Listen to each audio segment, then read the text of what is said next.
Alright, what's up guys? Today I'm bringing you one of my favorite anti-meta decks to play, Triamid. This right here. Really enjoyable deck to play, has a ton of offense, has a ton of defense. Just overall, a very enjoyable anti-meta deck, very cheap. Nothing else to say really. A very enjoyable, rock-based deck, one of the least supported types in all of Yu-Gi-Oh! Very fun to play, so let's get started. We play 3 copies of Triamid Sphinx. This is the boss monster of the deck. Gigantic attack power. Basically, this card can't be special summoned. Normal summoned or set. It can be special summoned either with a Triamid card or with its own effect. Its own effect is when a Triamid monster is destroyed by a battle or a card effect. You can special summon this card from your hand. And then this card, if there's a Triamid monster on the field, this card gains 500 attack for every field spell in the graveyard with a different name. And we play 4 different field spells, so potentially 4,500 attack. It's like a Blue Eyes Ultimate. It's a very strong card. Other cards also boost the attack of this card, but definitely very good. We play 1 Block Dragon. He's a little bit bricky, but he's definitely a crazy card when you can pull him off. You just don't ever want to see more than one of him at any time. But basically, his effect is that he's like a dragon ruler. Basically, he can special summon him from the hand or the graveyard by banishing 3 earth monsters. Yes, whether he's in the in your hand or in the graveyard, and you can banish either out of the hand or out of the graveyard. And then rock monsters cannot be destroyed except by battle. It can't, so it basically protects the field. On top of that, when he leaves the field, you can search up to 3 rock monsters, but they have to equal to level 8 exactly. So most of the time you're going to be searching 2 in this deck because we don't play any level 2s. And then we play some Kawakimaru cards. We play 1 copy of Kawakimaru Wall. All the Kawakimarus basically you need to reveal either an iron core or a certain type of card, or they get destroyed. So with this particular card, you have to reveal a rock. So most of the time you'll just be revealing a rock and you'll be fine. And then when your opponent activates a spell, you can tribute this card and then negate that activation, which is very good. I'll show you how we use it later. And we also use a 1 Kawakimaru overload, same exact thing. You got to reveal a rock during your end phase, but when you tribute this card, you can negate the summon of a monster, which is really cool. Then we play 2 copies of Triamid Master. There's some really cool combos with him. I'll show you later. Basically, with him, you can send a Triamid card other than this card to the graveyard, and then destroy a set, spell, or trap card. And then on top of that, all Triamid, like little monsters, they have the same effect. Where during your opponent's turn, they can send a field spell you control to the graveyard to activate another Triamid card, which is really cool. Then we play 1 Fossil Dino. This is kind of like a brick in the deck. You want to end on this, but you definitely don't want to like draw it, because you can't Ties of the Brethren with this card because it won't let you special summon like regardless. So it's a bit problematic. You want to leave it in your deck until you need to use it, but it's a good card nevertheless. Then we've got 2 copies of Barrier Statue of the Drought. Again, very good card for Ties of the Brethren. You don't mind opening with this one because you can summon all the monsters in your deck still. Those are all our level 4s there, and then we've got our level 3s. We've got Triamid Hunter. This card gives you if a field spell is on the field, his face up, you can get an extra normal summon of a rock, and then additionally has the same effect as Master, where you can send a field spell to the graveyard to activate a Triamid field spell from the deck, which again is very useful when you see what some of these cards do. Because those turn into easy +1s every time. Play 2 copies of Triamid Dancer. This card, you can shuffle a Triamid card back into the deck, and then have all rock monsters on the field gain 500 attack and defense permanently gain 500 attack defense, which is very cool. Didn't even have to be in there. Lets you recycle. It's a really good card, and same effect, you can send a card field spell to the graveyard and activate a Triamid field spell from the deck. Very good. Then we've got 2 copies of Sentry Soldier of Stone. Another amazing card. If you control all rocks, you can special summon this card from the graveyard for free, basically. You just got to make sure you use this before Ties of the Brethren because you can't use it after. Now for our field spells, we've got Triamid Kingdom. This card, all rock monsters gain 500 attack, and when you attack with a Triamid monster, your opponent can't respond. Basically, it turns them into ancient gears. And if this card is sent from the field zone to the graveyard, you can special summon a Triamid monster from your hand. So you can summon Sphinx because that's one of the only two ways you can summon him from the deck is with this card or with its own effect. So that's really cool. And then it, yeah, like I said, all of these monsters can kind of loop these out during your opponent's turn. You can send this to the graveyard, special summon something, get a new one out. It's really cool. So they keep the deck flowing. Definitely, this is a very field spell focused deck. Now we've got 3 copies of Triamid Cruiser, another field spell. When a rock monster is normal summoned, you gain 500 life points, and then when a Triamid monster is normal summoned, you get to draw a card, discard a card. This is one of the better ones to have going first, certainly. And then if this card is sent to the graveyard, you can add 1 Triamid monster from your deck to your hand. It's just good overall. It's the best card to use throughout your turn and then end on, because you can send it away and search a card. So really, really good. One of my favorite ones by far. And then my least favorite one, Triamid Fortress. All rock monsters on the field gain 500 attack. Triamid monsters cannot be destroyed by card effects. This one is good to activate in response to stuff like, let's say, your opponent Raigekis.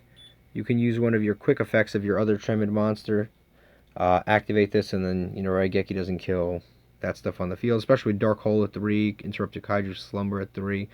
Not a bad effect to have, and then this lets you bring back a Triamid monster from your graveyard to your hand, which unfortunately this one is the one that requires a little more setup than all the others, so I played it at 1.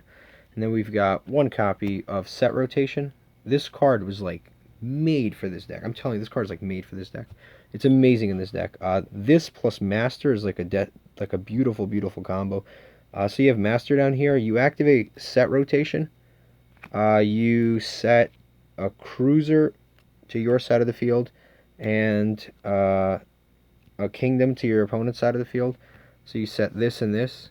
You activate Master to send Cruiser to the graveyard to destroy the face down Kingdom on your opponent's side of the field. So you get to special summon from your hand and you get to add from deck to hand off of the Master plus the Set Rotation. It's a crazy combo because then you add a card and then you basically turn the card you set on their side of the field into a free plus, and it's just like an extra terraforming on top of it. Like in this deck, it's almost like Set Rotation was like straight up like made for this deck. Like it works. The synergy is insane.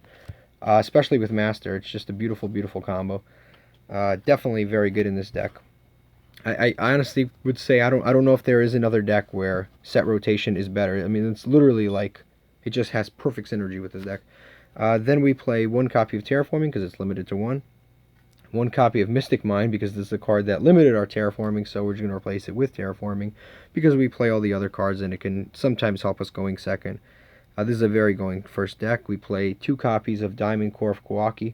Meru basically searches a Kawaki Meru card, and you can banish this card from the graveyard, and your Kawaki Meru monsters can't be destroyed. So you don't even have to reveal rocks if you don't want to, but definitely a very good card. Keeps the engine going. It's basically like Upstart Goblin for this deck. We play 3 copies of Ties of the Brethren. You target a monster, and then based on the level, the type, and the attribute, you summon 2 monsters with different names, but all the things I just said. Very good for this deck. We have a level 3 route and a level 4 route available in our deck. As you can see there, level 4 route is definitely better, but level 3 route is a nice consolation prize. Definitely this kind of like helps the deck do everything. Then we play 3 copies of Pot of Extravagance. The only draw card other than this is Cruiser. Other than that, we literally don't draw in this card at all. So most of the time this card's going to get negated anyway, so it's a good card to just kind of bait out a negation and let us play freely beyond there. So definitely 3 copies of Pot of Desires. Then we play 3 copies of Storming Mirror Force. I like this card a lot in this deck because you summon Fossil Dino, a Berry Statue of Earth, and then they try to attack, they can, and they just give up because they can't really do anything. Or the other option You crack down, just steal their monster. When they normal summon a monster bigger than Fossil Dino, you steal the monster. The following turn, you like boost their attack with some other card, with like Dancer, and then they can't they can't get over your card, and it's basically done. So that's it for the main deck. The win condition is basically just summoning out the floodgate monsters, the barrier statues, the fossil dino. Always make sure that fossil dino is the last monster you summon, so you don't, off of Ties of the Brethren. But definitely that's it. A very, very, very good, very enjoyable deck to play. Now let's go into the extra deck here. We play 3 copies of Diplexer Chimera. This is for Cybers base decks like Marinus or what's the other one called? Geez, why am I Salamangrates? We play 2 copies of Mud Dragon of the Swamp. This is just 2 monsters with the same attribute, different types. Good against a variety of decks. We've got Odd Eyes Vortex Dragon. I only play 1 because I'm going second, so I'm going to activate it during... This is when I have to go second. I'm going to side in my super polymerization here. And when I go second, I'm basically going to, in the standby phase, activate super polymerization, and I won't have to worry about this being banished off of Pot of Desires because I'm going to activate it in standby phase anyway. Then we play 3 copies of Starving Venom Fusion Dragon. Again, this is against dark decks. I think we've discussed this ad nauseum at this point. Orcus, Thunder Dragons, other decks of that sort. Then we play the Ghost Reaper and Winter Cherries targets. Ace, Shizuku, Electromite, Galatea, and 3 copies of Borlo. These are not targets, but they're monsters that we're going to go into if things get dire. It's one of the best cards to have because it can steal your opponent's monster, possibly one that can't be destroyed by battle, or some kind of really strong monster that can't be targeted or destroyed or removed from the field. You just take it from them. Very, very good there. And then for our side deck, we've got 3 copies of Ghost Reaper and Winter Cherries. You're probably saying, why would you play Card of Extravagance and this card?